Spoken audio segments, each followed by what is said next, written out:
Assalamualaikum warahmatullahi wabarakatuh. Halo semuanya, kembali lagi di YouTube channel Haja Roslini. Saat ini aku lagi ada di Taman Wisata Alam Telaga Gupit yang berada di Pringsewu. Ikutin keseruan aku hari ini ya guys. Assalamualaikum warahmatullahi wabarakatuh. Halo guys, kembali lagi di channel YouTube Haja Roslini.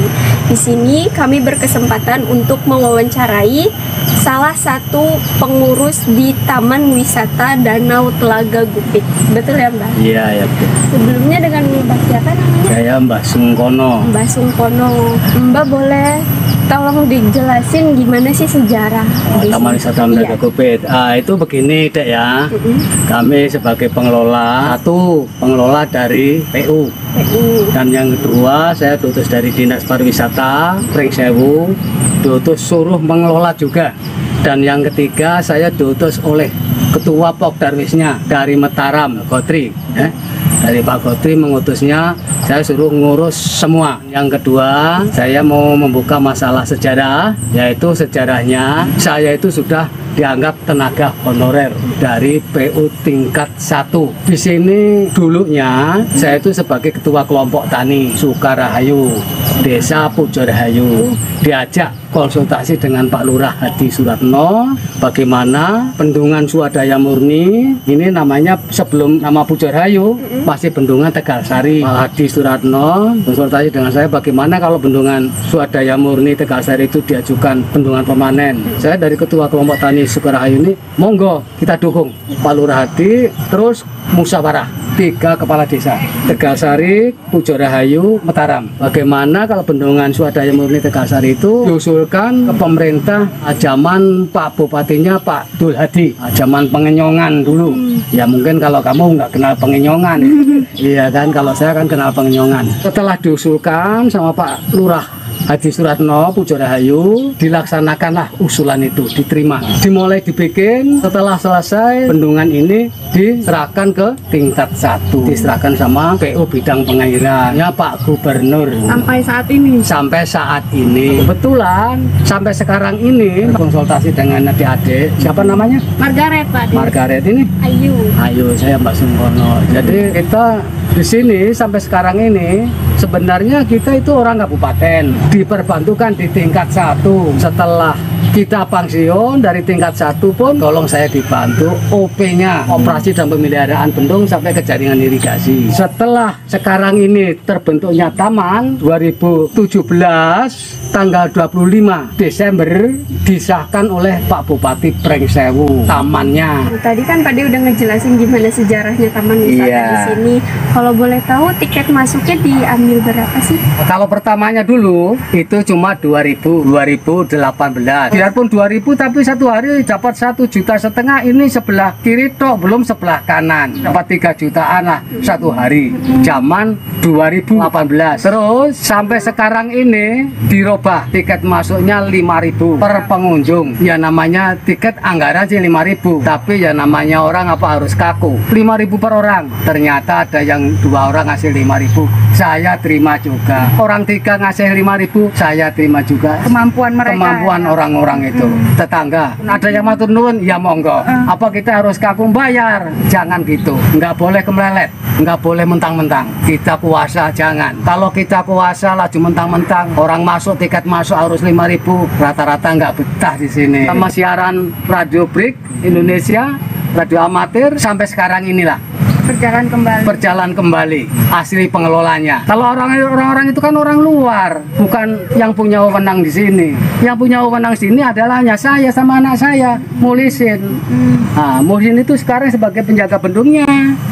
Kalau saya juru pengairannya, mandornya. Seperti hari kemarin, taman ini kok sajanya terbengkelai. Kalau yang namanya terbengkelai itu tidak dirawat sama sekali. Itu saya lihat, itu bersih nggak bendungan itu? Sangat bersih, bersih banget. Itu tandanya dirawat. Tidak ada sampah ya Pak De? Saya kan lagi nyapu-nyapu di sini. Mbak, kalau misalkan boleh tahu fasilitas di sini apa aja sih? Pertama, prasarana taman gitu ya, terutama pos, terus gubuk asmoro itu yang kuning. Kalau misalkan gubuk ini tiap ada pengunjung kayak diambilin dana aja gitu nggak? Tiap mau duduk? Kalau orang duduk-duduk ini masuk ke gazebo ini atau yang gubuk-gubuk ini nggak diambil dana. Enggak ada sewa gubuk atau gazebo itu enggak ada. Enggak ada. Cuma tiket masuk. Kalau tiket masuk itu ya tadi itu yang kita jelaskan isinya hasilnya hanya kayak gitu.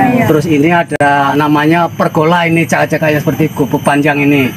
Nah, ini namanya pergola. Di atas ini ada tutupnya. Plastik apa meber gitu loh. Biar nggak panas. Mbah, kalau boleh tahu ruang kesenian itu dipakai untuk apa sih biasanya? Kalau gedung kesenian itu gunanya untuk hiburan seperti ya organ tunggal, wayangan, dan jaran kepang. Tempatnya di situ. Kuda lumping itu aslinya. Terus itu ada kuliner. Itu adalah yang rumah panjang itu namanya kuliner untuk tempat perdagangan, tempat orang usaha. Sekarang apa udah nggak ada? Nah, sekarang ini berhubung tamannya ini sepi, nggak ada pengunjung, ya pengunjungnya 1-2 orang. Jadi nggak ada yang dagang sampai sekarang. Kalau fasilitas lainnya seperti kapal sudah remuk semua kapalnya, sudah nggak ada. Kalau dulu masih ada. Dulu masih ada. Oke guys, selesai sudah wawancara kita hari ini bersama Mbah Sungkono.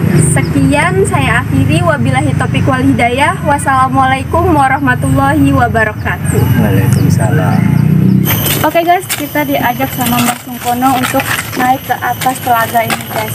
Mbah, sepanjang mata memandang aku melihat di seputaran danau ini banyak warga yang mancing nih Mbah ya. Iya. Dikenakan biaya atau tidak nih Mbah? Kalau mancingnya bebas, hanya bayar tiket masuk aja. Oke guys, kalau untuk mancing kata Mbah Sungkono dibebaskan. Jadi kalau dapat ikan boleh bawa pulang ya Mbah ya. Iya. Jadi hanya dikenakan biaya 5.000 saja. 5.000. Sangat terjangkau bukan? Iya. Nah, ini tadi pagi jam 8 kita tambah ikannya, kita tabur ikan lele. Wow, 10 kilo. Iya. Ini ada ikan apa aja? Nah, ini ada ikan lele, ini tambahan tadi. Ada patinnya yang belum kena juga masih banyak. Ini yang kecil-kecil ya ada, yang sudah besar juga masih ada. Yang besar itu ya rata-rata yang sudah kepancing 2,5 kg sampai 3 kilo satu bijinya. Oke guys, selesai sudah konten kita hari ini bersama Mbah Sungkono. Tadi Mbah juga udah ngejelasin ya Mbah di sini. Sebelumnya makasih atas waktunya, maaf tadi ngerepotin. Ya, nggak apa-apa, juga bisa ditantang. Iya, jangan lupa nanti ditonton ya Mbak di YouTube channel Hajar Rasneli. Sama-sama, nanti kita tonton. Iya, saya akhiri, wabillahi taufiq wal hidayah. Wassalamualaikum warahmatullahi wabarakatuh. Waalaikumsalam warahmatullahi wabarakatuh.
Pak.